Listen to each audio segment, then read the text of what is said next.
Britain and Ireland, a workhouse was an institution where those unable to support themselves financially were offered accommodation and employment. The earliest known use of the term workhouse is from 1631. The origins of the workhouse can be traced to the Statute of Cambridge 1388, which attempted to address the labour shortages following the Black Death in England by restricting the movement of labourers, and ultimately led to the state becoming responsible for the support of the poor. The Statute of Cambridge was an attempt to address the labour shortage caused by the Black Death, a devastating pandemic that killed about 1/3 of England's population. The new law fixed wages and restricted the movement of labourers, as it was anticipated that if they were allowed to leave their parishes for higher paid work elsewhere, then wages would inevitably rise. The resulting laws against vagrancy were the origins of state-funded relief for the poor. From the 16th century onwards, a distinction was legally enshrined between those who were willing to work but could not, and those who were able to work but would not, between the genuinely unemployed and the idler. Supporting the destitute was a problem exacerbated by King Henry VIII's dissolution of the monasteries, which began in 1536. They had been a significant source of charitable relief and provided a good deal of direct and indirect employment. The Poor Act of 1575 went on to establish the principle that if the able-bodied poor needed support, they had to work for it. The Act for the Relief of the Poor in 1601 made parishes legally responsible for the care of those within their boundaries who, through age or infirmity, were unable to work. The Act essentially classified the poor into one of three groups. It proposed that the able-bodied be offered work in a house of correction, the precursor of the workhouse, where the persistent idler was to be punished.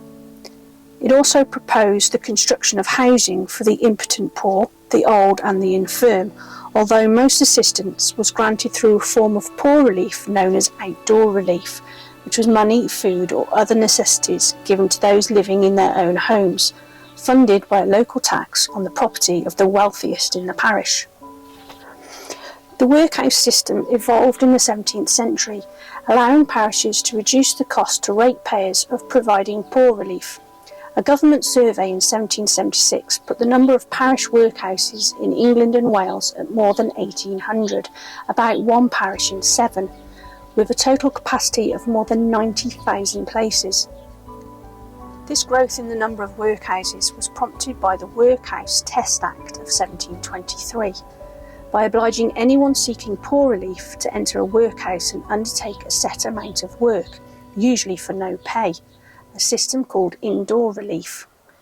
The Act helped prevent irresponsible claims on a parish's poor rate. The growth was also bolstered by the Relief of the Poor Act of 1782, proposed by Thomas Gilbert. Gilbert's Act was intended to allow parishes to share the cost of poor relief by joining together to form unions, known as Gilbert Unions, to build and maintain even larger workhouses to accommodate the elderly and infirm. The able-bodied poor were instead either given outdoor relief or found employment locally. Relatively few Gilbert Unions were set up, but the supplementing of inadequate wages under the Speenham land system did become established towards the end of the 18th century. So keen were some poor law authorities to cut costs wherever possible that cases were reported of husbands being forced to sell their wives to avoid them becoming a financial burden on the parish. In one such case in 1814, the wife and child of Henry Cook, who were living in Effingham Workhouse, were sold at Croydon Market for 1 shilling. The parish paid for the cost of the journey and a wedding dinner. By the 1830s, most parishes had at least one workhouse, but many were badly managed. Those entering a workhouse might join anywhere from a handful to several hundred other inmates. For instance, between 1782 and 1794, Liverpool's workhouse accommodated 900 to 1,200 men, women and children. The larger workhouses generally served a number of communities, in some cases up to 50 parishes. Writing in 1854, Poor Law Commissioner George Nichols viewed many of them as little more than factories. By 1832, the amount spent on poor relief nationally had risen to £7 million a year, more than 10 shillings per head of population, up from £2 million in 1784. The large number of those seeking assistance was pushing the system to the verge of collapse. The economic downturn following the end of the Napoleonic Wars in the early 19th century resulted in increasing numbers of unemployed. Coupled with developments in agriculture that meant less labour was needed on the land, along with 3 successive bad harvests beginning in 1828 and the swing riots of 1830, reform was inevitable. Many suspected that the system of poor relief was being widely abused. In 1832, the government established a royal commission to investigate and recommend how relief could best be given to the poor. The result was the establishment of a centralised Poor Law Commission in England and Wales under the Poor Law Amendment Act of 1834, also known as the New Poor Law, which discouraged the allocation of outdoor relief to the able-bodied. All cases were to be offered the house and nothing else. Individual parishes were grouped into poor law unions, each of which was to have a union workhouse. More than 500 of these were built during the next 50 years, 2/3 of them by 1840. In certain parts of the country there was a good deal of resistance to these new buildings, some of it violent, particularly in the industrial north. Many workers had lost their jobs during the major economic depression of 1837, and there was a strong feeling that what the unemployed needed was not the workhouse, but short-term relief to tide them over. By 1838, 573 poor law unions had been formed in England and Wales, incorporating 13,427 parishes. But it was not until 1868 that unions were established across the entire country, the same year that the new poor law was applied to the Gilbert unions. Despite the intentions behind the 1834 Act, relief of the poor remained the responsibility of local taxpayers, and there was thus a powerful economic incentive to use loopholes such as sickness in the family to continue with outdoor relief. The weekly cost per person was about half that of providing workhouse accommodation.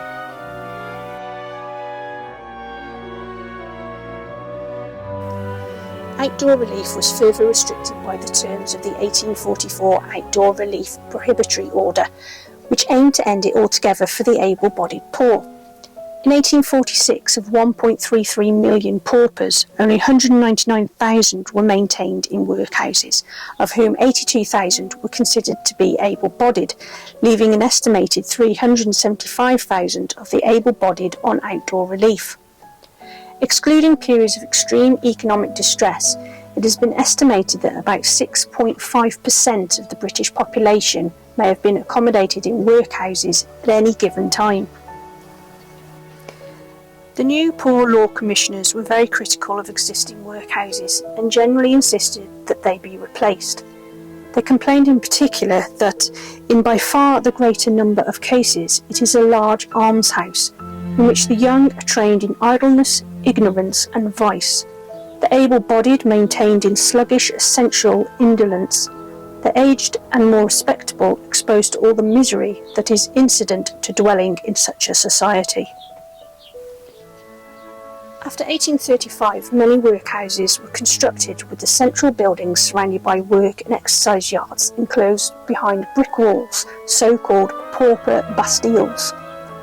The Commission proposed that all new workhouses should allow for the segregation of paupers into at least 4 distinct groups, each to be housed separately. The aged and impotent, children, able-bodied males and able-bodied females. Separating the inmates was intended to serve 3 purposes: to direct treatment to those who most needed it, to deter others from pauperism, and as a physical barrier against illness, physical and mental. Between 1840 and 1870, about 150 workhouses with separate blocks designed for specific functions were built. Typically, the entrance building contained offices, while the main workhouse building housed the various wards and workrooms, all linked by long corridors designed to improve ventilation and lighting. Where possible, each building was separated by an exercise yard for the use of a specific category of pauper. Workhouses were designed with only a single entrance, guarded by a porter, through which inmates and visitors alike had to pass. Near to the entrance were the casual wards for tramps and vagrants, and the relieving rooms, where paupers were housed until they had been examined by a medical officer.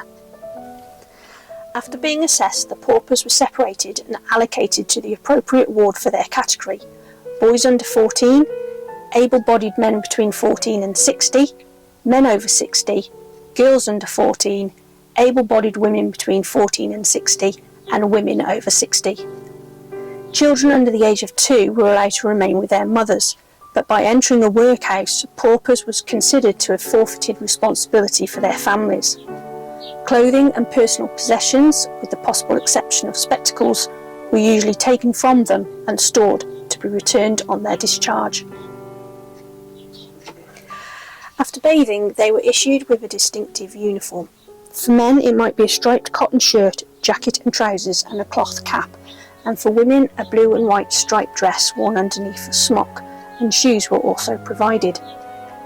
In some establishments, certain categories of inmates were marked out by their clothing. For example, at Bristol Incorporation Workhouse, prostitutes were required to wear a yellow dress and pregnant single women a red dress.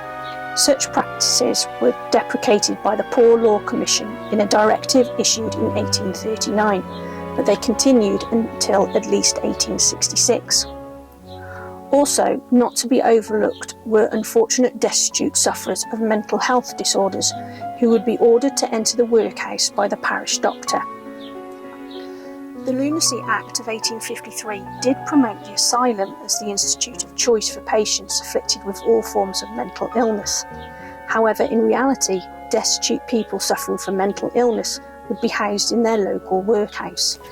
Conditions in the casual wards were worse than in the relieving rooms, and deliberately designed to discourage vagrants who were considered potential troublemakers and probably disease-ridden. Vagrants who presented themselves at the door of a workhouse were at the mercy of the porter, whose decision it was whether or not to allocate them a bed for the night in the casual ward. Those refused entry risked being sentenced to 2 weeks of hard labour if they were found begging or sleeping in the open, and prosecuted for an offence under the Vagrancy Act of 1824. A typical early 19th century casual ward was a single large room furnished with some kind of bedding and perhaps a bucket in the middle of the floor for sanitation. The bedding on offer could be very basic. The Poor Law authorities in Richmond in London in the mid-1840s provided only straw and rags, although beds were available for the sick. In return for their night's accommodation, vagrants might be expected to undertake a certain amount of work before leaving the next day. For instance, men were required to break stones for 3 hours and women to pick oakum 2 hours before breakfast and 1 after. Inmates were free to leave whenever they wished after giving reasonable notice, generally considered to be 3 hours, but if a parent discharged him or herself, then the children were also discharged to prevent them from being abandoned. The comic actor Charlie Chaplin, who spent some time with his mother in Lambeth Workhouse, records in his autobiography that when he and his half-brother returned to the workhouse after having been sent to school in Hanwell, he was met at the gate by his mother Hannah, dressed in her own clothes. Desperate to see them again, she had discharged herself and the children. They spent the day together playing in Kennington Park and visiting a coffee shop, after which she readmitted them all to the workhouse. Some Poor Law authorities hoped that payment for the work undertaken by the inmates would produce a profit for their workhouses, or at least allow them to be self-supporting, but whatever small income could be produced never matched the running costs. In the 18th century, inmates were poorly managed and lacked either the inclination or the skills to compete effectively with free market industries such as spinning and weaving. Some workhouses operated not as places of employment, but as houses of correction. Many inmates were allocated tasks in the workhouse, such as caring for the sick or teaching, that were beyond their capabilities, but most were employed on genuinely pointless work. such as breaking stones or removing the hemp from telegraph wires. Bone crushing, useful in the creation of fertiliser, was a task most inmates could perform, until a government inquiry into conditions in the Andover workhouse in 1845 found that starving paupers were reduced to fighting over the rotting bones they were supposed to be grinding to suck out the marrow. The resulting scandal led to the withdrawal of bone crushing as an employment in workhouses and the replacement of the Poor Law Commission by the Poor Law Board in 1847. Conditions were thereafter regulated by a list of rules contained in the 1847 Consolidated General Order, which included guidance on issues such as diet, staff duties, dress, education, discipline, and redress of grievances. Some poor law unions opted to send destitute children to the British colonies, in particular to Canada and Australia, where it was hoped the fruits of their labour would contribute to the defence of the empire and enable the colonies to buy more British exports. Known as Home Children, the philanthropic farm school alone sent more than 1,000 boys to the colonies between 1850 and 1871. Many of them were taken from workhouses. In 1869, Maria Rye and Annie Macpherson, two spinster ladies of strong resolve, began taking groups of orphans and children from workhouses to Canada, most of whom were taken in by farming families in Ontario. The Canadian government paid a small fee to the ladies for each child delivered, but most of the cost was met by charities or the poor law unions.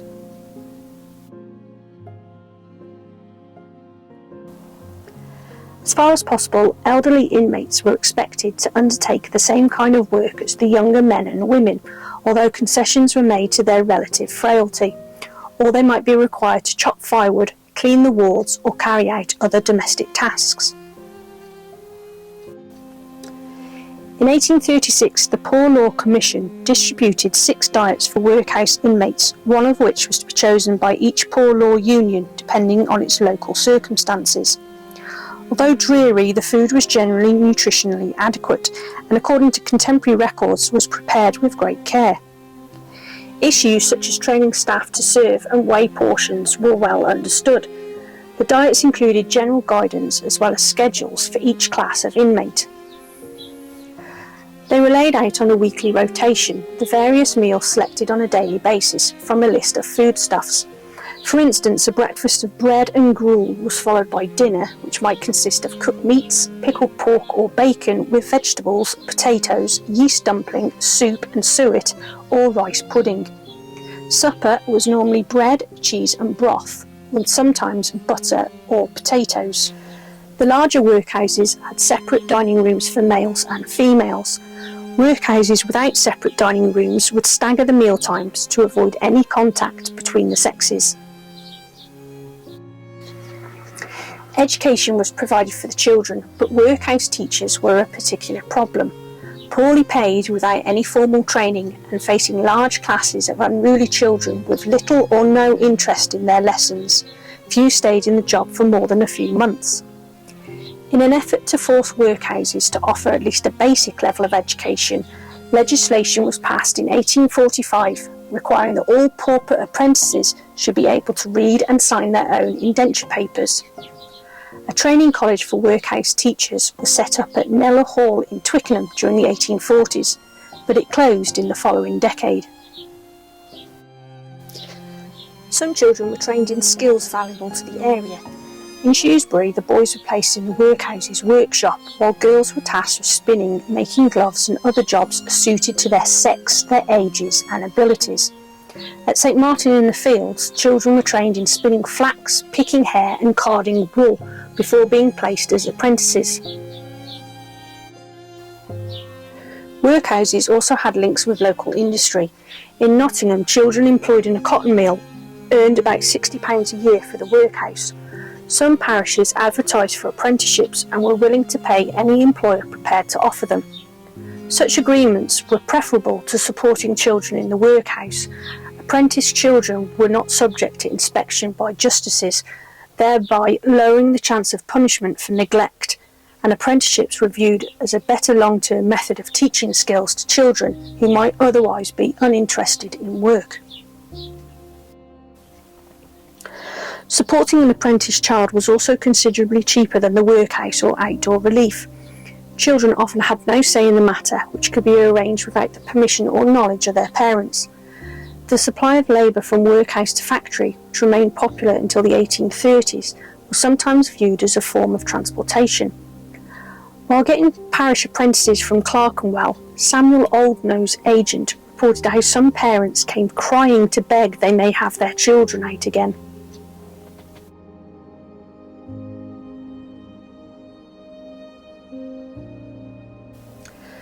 Religion played an important part in workhouse life. Prayers were read to the paupers before breakfast and after supper each day. Each poor law union was required to appoint a chaplain to look after the spiritual needs of the workhouse inmates, and he was invariably expected to be from the established Church of England.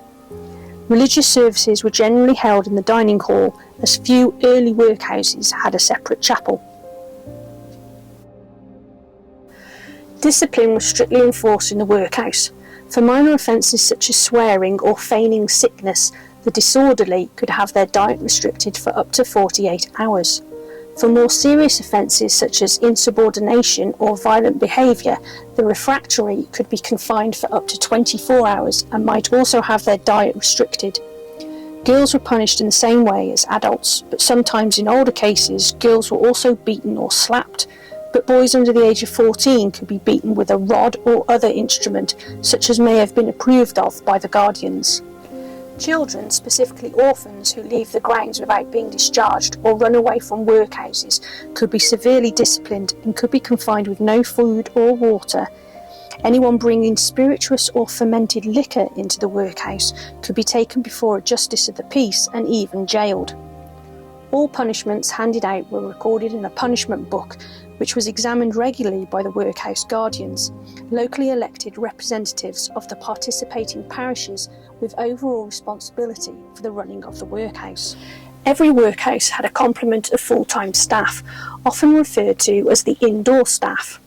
At their head was the governor or master, who was appointed by the Board of Guardians. His duties were laid out in a series of orders issued by the Poor Law Commissioners. As well as the overall administration of the workhouse, masters were required to discipline the paupers as necessary and to visit each ward twice daily, at 11 a.m. and 9 p.m.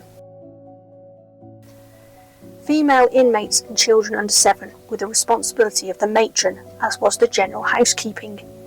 The master and the matron were usually a married couple, charged with running the workhouse at the minimum cost and maximum efficiency for the lowest possible wages. A second major wave of workhouse construction began in the mid-1860s, the result of a damning report by the Poor Law inspectors on the conditions found in infirmaries. By the middle of the 19th century, there was a growing realisation that the purpose of the workhouse was no longer solely or even chiefly to act as a deterrent to the able-bodied poor, and the first generation of buildings was widely considered to be inadequate.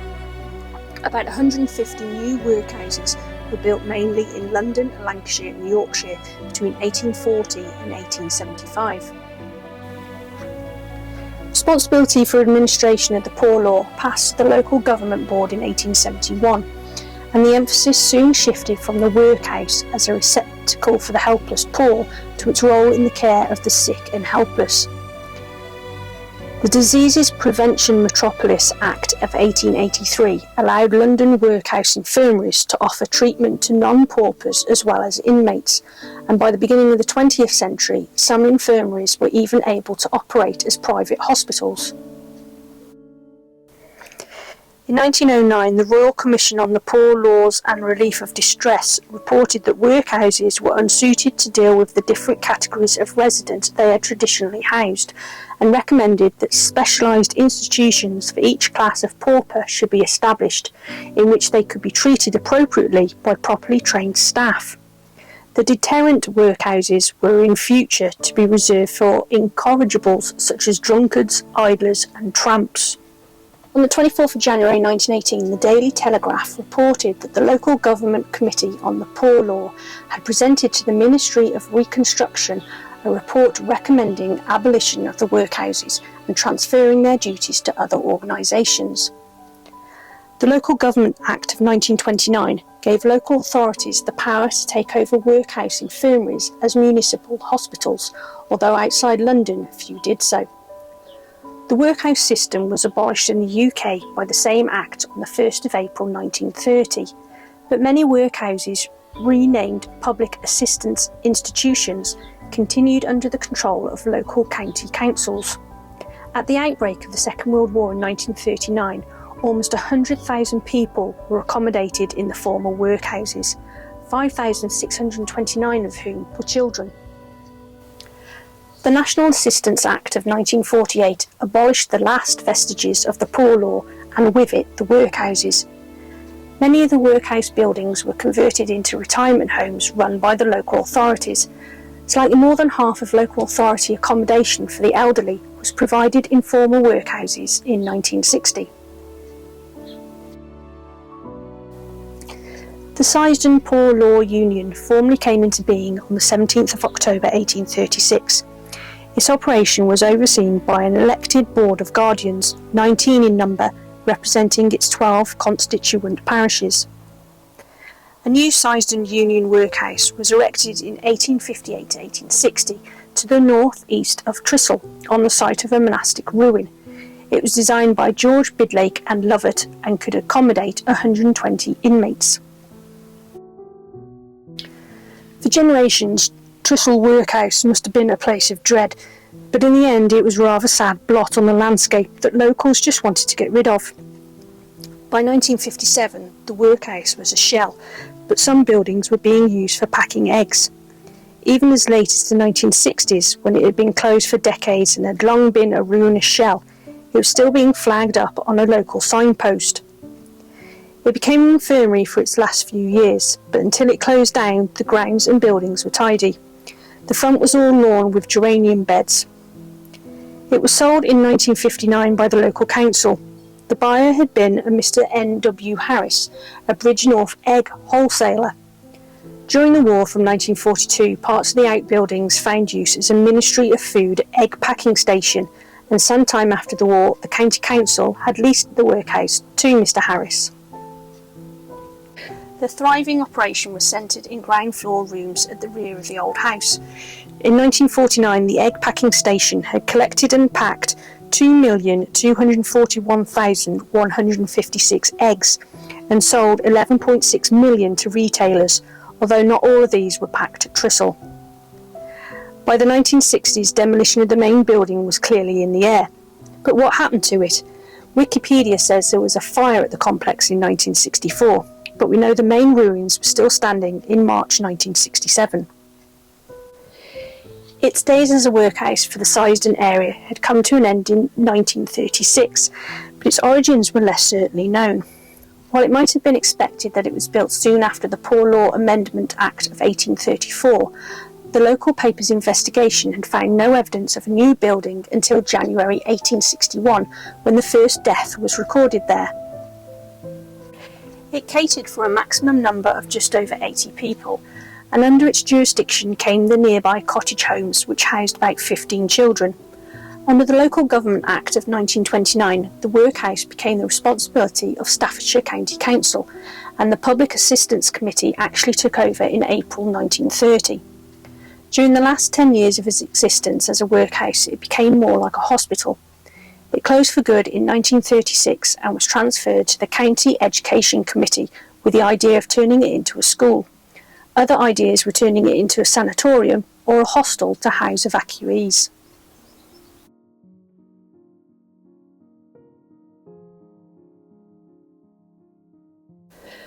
But now all that is left of the workhouse itself is just ruins. It bears no resemblance to how it once looked. It is almost unrecognisable to photos from 2000. Having not known the history of the building when I went to look around, I initially thought it had been a farm.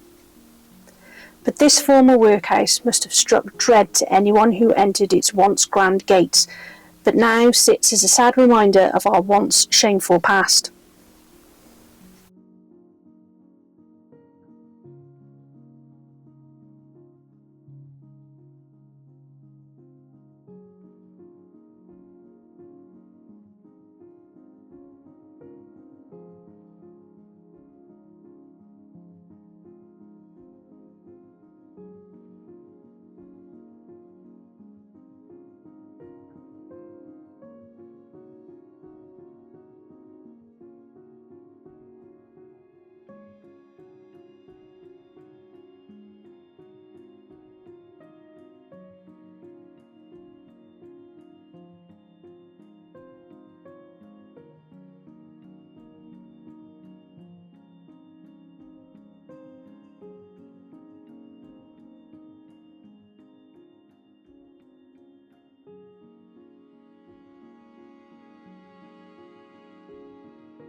So there's lots of little outbuildings on this farm. I think there is actually a farmhouse somewhere here.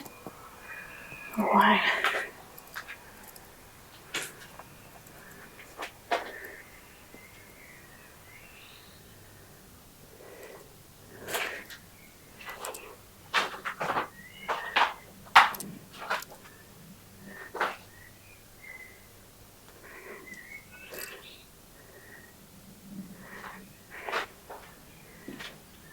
There's a big old barn here. I presume it was a barn.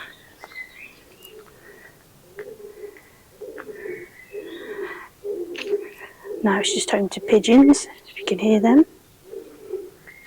Oh, it's just a big place.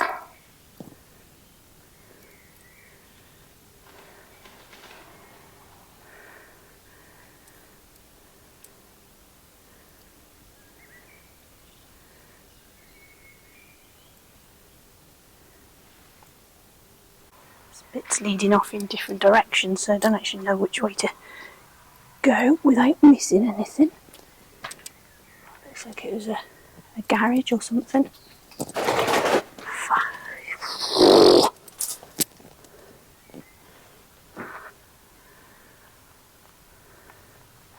You can see the roof is going.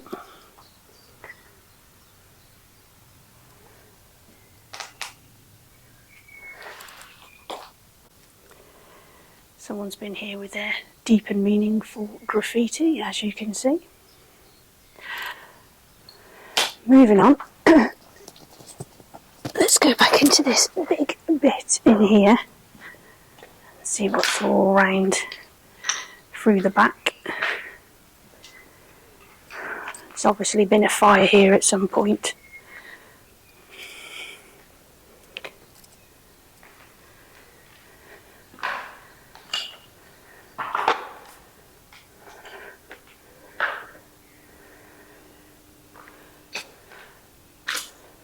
Quite like this. Looks like it was done by Frida Kahlo. I don't think she made her way to the Staffordshire countryside somehow. You never know.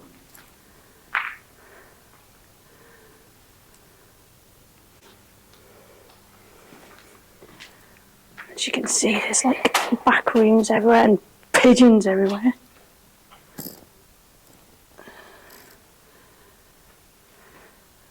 It's not very nice, is it?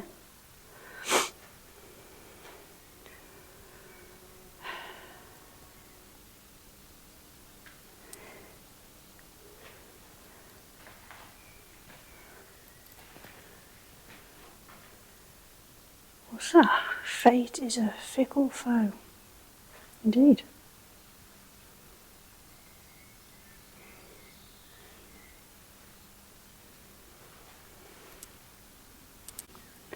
It's just like the back rooms in here, look. It's just rooms everywhere. I don't know if this were like offices or anything like that.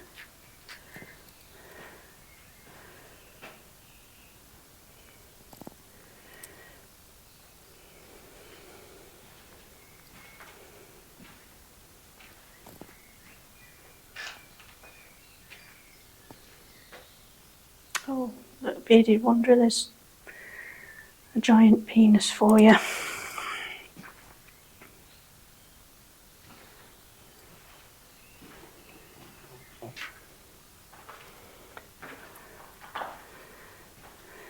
She don't look well, does she? More rooms.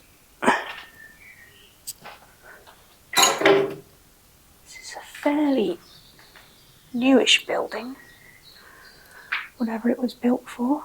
Oh, you see there's a pigeon up there. Hello.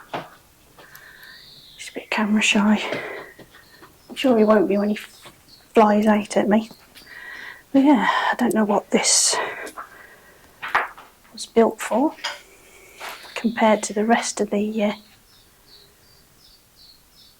buildings around it.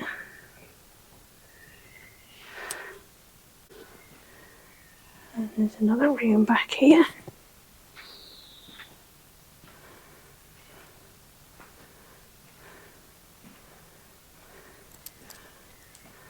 With another little room.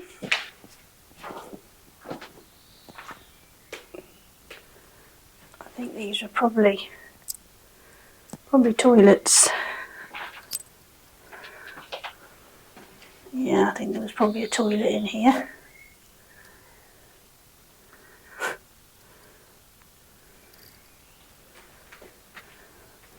It's interesting so far.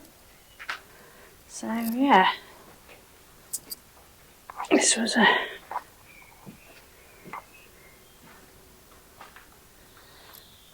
perhaps offices or something.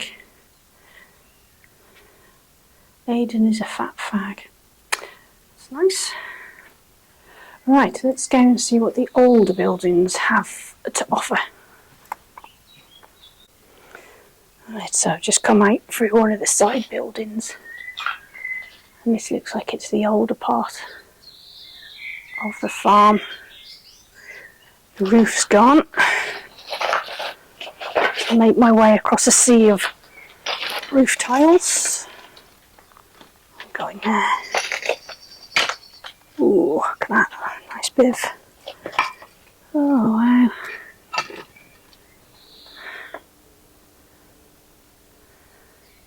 Look at that. It's just the outside walls are left.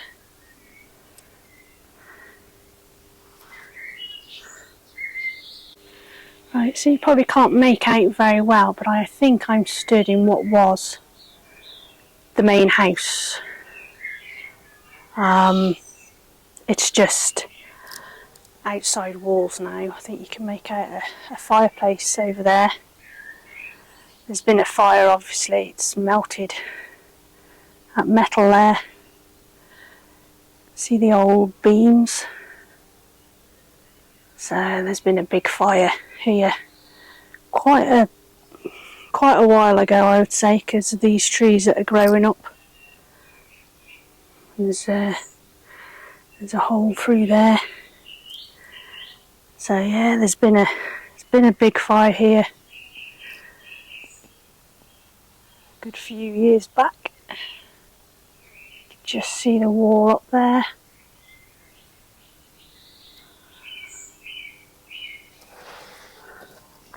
And just scramble through into this room here, whatever it was. Oh, I'm being attacked.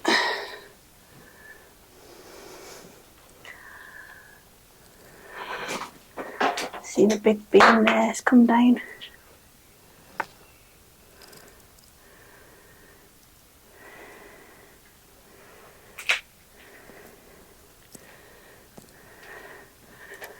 There's a window here, it's through there. There's parts of the house that you can see a light switch over on that wall. So that was the interior of the house at one point, or a barn. Right, so we're just in another side bit here.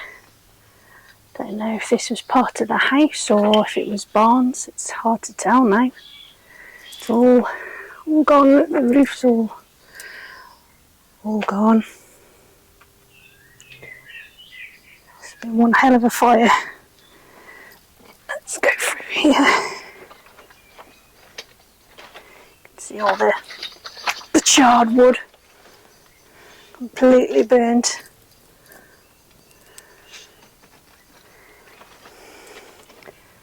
impossible to tell what these rooms were originally. And then you can see back through there. So that was the interior of the house.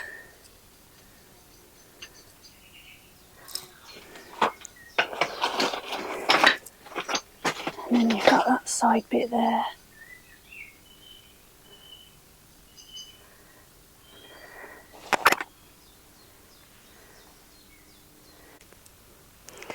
Right, so let's cross the sea of tiles once more and see what other buildings there are in this amazing place.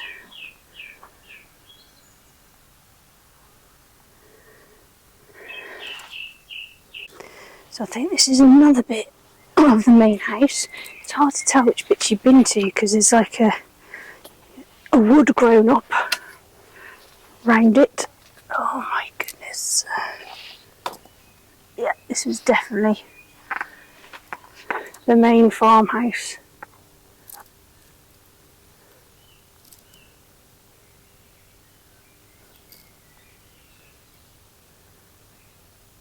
Look at that.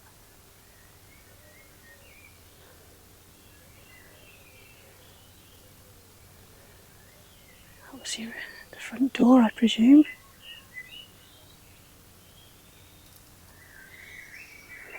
Even still got the staircase going upstairs, look.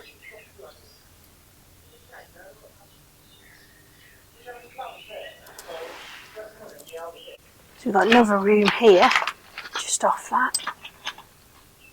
I just looked at that staircase in that other room and it must have been, it's made from cast iron, so no wonder it's still standing. But I'm confused as to how many houses there were here, because this looks like another house.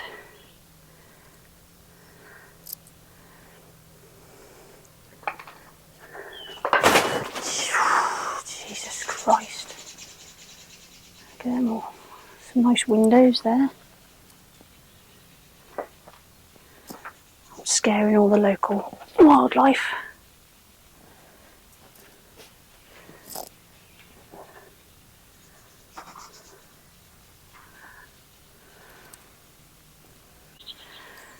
Yeah, there's bits of building everywhere. And because it's all falling down, it doesn't quite make sense as to what they were. I think there was more than one house here. But yeah, you've got like this wood that's grown up all around it. So it's hard to make out bits, whether you've missed bits or not.